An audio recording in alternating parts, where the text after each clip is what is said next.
Hi, Jonathan. I saw someone struggling to duplicate this in a circular motion in a spiral.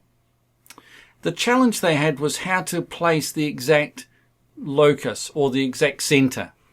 So if we select that object and go to Edit, Duplicate Array, we can have a circular array. I've got 12 duplicates. I've got 30 degrees between them, 500 millimeters or just over 16 inches. And you can either choose the circle center by putting in a coordinate or next mouse click. Or we can choose the active layer plane, 0, 0 with respect to the active layer plane, which is the center of my rectangle almost. It's where these axes cross over. Or we can use a working plane. Now let me place a working plane. So I've got one already. So there's my working plane there. And you can see I've got my working plane. You can't tell, but right in the center. So if I go back to here and I turn on my axis labels, there's my axes. So you can see there's the center of my working plane. So when I duplicate this in a circular method, it'll go round that center here. So let's try that.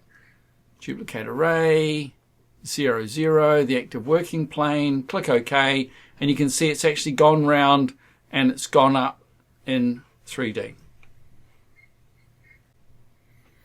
Let's try the next one. So I've got the subject and I've got a working plane. So there we are. So the center of my working plane is right here. It's actually tilted. So when I do this copy, when we make the copy and we duplicate array, it's going to go up relative to that working plane. So in other words, it's going to be twisted in 3D as it goes up. So let's try that again. Let's go duplicate array. Now there is a repeat duplicate array here. There we are. So it's circular, 12 duplicates again, 500 millimeters again, just over 16 inches, and with respect to the working plane. So there you can see it's actually gone up relative to the working plane. So it's twisted relative to this one here. So what do we take away from this? Well, the main takeaway from this is that it's really important to understand the working plane in relation to the work you're doing. So it's either the active layer plane here, or it's the working plane over there, or it's this working plane here. And these will really have an effect on the work that you do. I think they're really fantastic. I'm going to find a working plane movie if I've got one. I'll link it in the description.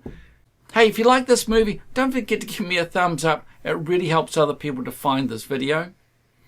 If you want to get more of this information, then become a member of my website and get access to these kinds of workshops every month. Thanks for watching.